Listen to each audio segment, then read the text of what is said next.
Hello, my name is Jamal, and I have a problem with ostracizing people. This is my first meeting, and I am an ostracizer. I wake up and I ostracize people. I ostracize about three or four people before I even have breakfast. Ostracizing has been in my family, and I found out recently that there's an ostracizing gene. I'm not sure if I have been exposed to the ostracizing gene, but it's a pretty good bet that I have because I ostracize a lot. Well, after having breakfast every day, I ostracize a few more people. I ostracize people for silly little reasons like falsely accusing me. I ostracize people for meaningless stuff like talking about my kids behind my back. I ostracize people for just throwing away their own integrity. Hmm. I know I shouldn't do it. I ostracize people when I start getting the feeling like I can't count on them to like there was this one time I was in a group of people that said they were living by the divine principle. Just a belief system. Not too many people actually care about it, even the people who say they do. But upon believing that they actually did, which was a terrible setup on my part. I set myself up there. I gotta admit, silly me. But I ostracized some people for actually not uh, supporting a divine principle. Silly stuff like that. I have a serious problem with ostracizing people. Hmm. Yeah, me and this ostracizing problem cost me all my friends at one point, except for the beautiful ones who actually, have integrity. The quiet ones that watch from the sides, that they're willing to forgive me for my ostracizing sins. Yeah, I had the silliest notion that in the book of Matthew, I even rationalized my ostracizing from something that's outlined in Matthew uh, 18, if you wouldn't believe it. In Matthew 18, I found this passage that said, after things don't work with someone who has sinned, you should ostracize them. I mean, treat them like a tax collector or, a Gentile, basically, back then means, to ostracize people. But maybe it doesn't. I just wish that it meant that. And so I took to it. I took to that reasoning. Because I see now that I was just using the Bible to rationalize my addiction. And I am so sorry. There was this one time, I was in this group of people. They say that you're supposed to get permission from God's representative to make what's called, you know, um, mm, blessed family under God. Well, let me tell you, I I thought that this one family hadn't actually gotten that permission, and I'm like, they did actually. They just did it after having a couple of children, and I thought, well, technically, according to the rules, it shouldn't call the children that they had before blessed children, but they wanted to call them and make it all equal and everything. So that kids that were born from this agreement and the kids that weren't born from that agreement, so they're equal. And I was like, ouch. I went into this whole thing where I was like, okay, am I gonna like confront this issue, or am I just gonna like, tell myself I'm not gonna endorse their rhetoric, you know what I mean? So yeah, them people accused me of ostracizing them because I really didn't feel like having give and take with them. And whenever the issue came up, I kind of like told people what I thought about the sort of principle that they made up. I don't know, where they get to say that the kids was equal from these two different arrangements. But yeah, yeah, I ostracized them people something awful, awful. It was terrible. It was terrible.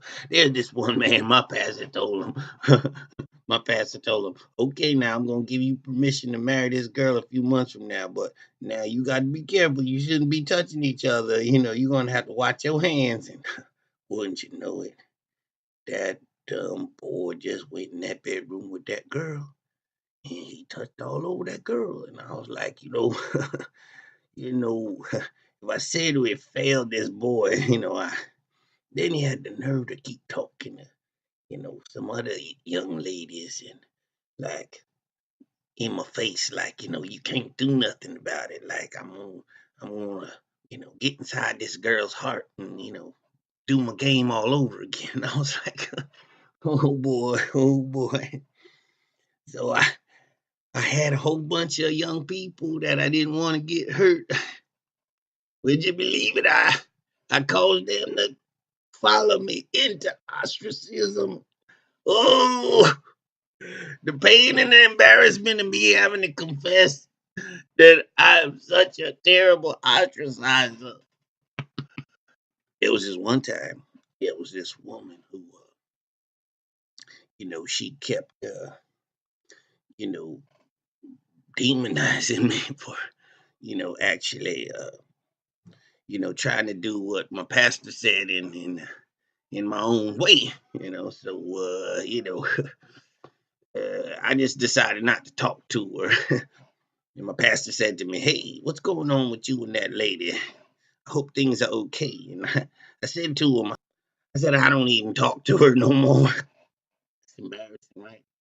I'm like exposing my ostracism to the pastor, talking about how I don't talk to her. I actually didn't talk to her for like 3 months. Yeah, guilty, guilty. But I said to the pastor, I said to him, I said to him, I said to him, Pastor, I am talked to that woman, and I must have infected the pastor because the pastor said that's good. He told me it was good that I didn't talk to her. I'm like, what have I done? I've caused the pastor to endorse ostracism. Wicked man that I am. Terrible, terrible, terrible. One time, a pastor told me they were these newcomers that were trying to get us to acclimate to their way of thinking and doing things. So, you know, I said, Pastor, you know, should we adopt their way of thinking? And he said, it's like immigration. You got to make people, uh, you know, acclimate to you. If they immigrate to your nation, they should study the creed of your nation and stuff like that. And I'm like, wow, I really must have did a number on this pastor because now he's rationalizing ostracism. Big time, big time. He's using the policies of the United States of America Immigration Office to justify this terrible ostracism. I tell you, thank you all for listening to me. I mean, there's no reason for you to fellowship with a person as wicked as me who is so guilty of ostracism. Oh, oh, oh. One time I ostracized an entire church. Hmm. An entire church. It was called the Family Federation for World Peace. I saw that they didn't know how to raise their blessed children, and I was I was helping train them kids to not only keep their purity, but to help other people in the public school system keep their purity. But nobody in that family federation wanted to do that work anymore. And I watched the culture of their youth program decline to where those kids are what they call that relativism, which is the exact opposite of ostracism. I'm so proud of those kids that they were refusing to ostracize anybody. I was like so proud of those kids. I wish I could live up to their beautiful relativism where they accept anybody and they never run off nobody and they accept everybody. So beautiful. Then I just don't know why they couldn't keep their purity though. But when I saw them kids, I said, you know what? And I saw them falling all the time, and I saw them making excuses for falling, and the whole idea of being a blessed child didn't matter to them no more because it was too exclusive. It was almost like they thought that the name blessed child implied ostracism or separation. You know, like separation between God's lineage and Satan's lineage and city live ideas like that. Well, I just thought, well, they sinned and they defiled their lineages, their little penises and vaginas and stuff. And I couldn't take it. And I did something much worse. I ostracized the whole organization. It was terrible. It was terrible. But God picked me up and took me out to Pennsylvania. Told me he had something special for me. And I tell you, I've been out here ever since, folks. Thanks again for listening to me.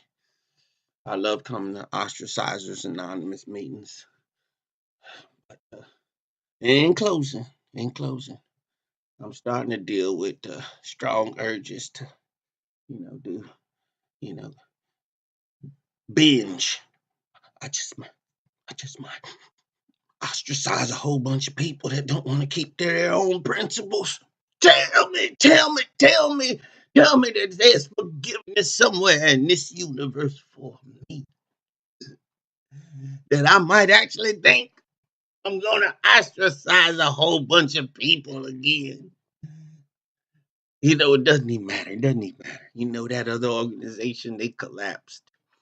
But I ostracized them long before they collapsed. I don't know why. I just thought I knew that they was just heading towards sin, so I had to get my family out of there. I don't know what I was thinking. Did I pick right? Did I pick wrong? Was I too sensitive, insensitive? I don't know. I just kept thinking this is gonna cause my family to like be infected by this backward culture, you know. And I, I pulled my family out of there. I ostracized a whole organization, and I caused my kids to ostracize that whole organization. It's terrible. I know it's terrible, but I'm starting to get that feeling again. I'm starting to get that feeling again. I'm starting to get that feeling again.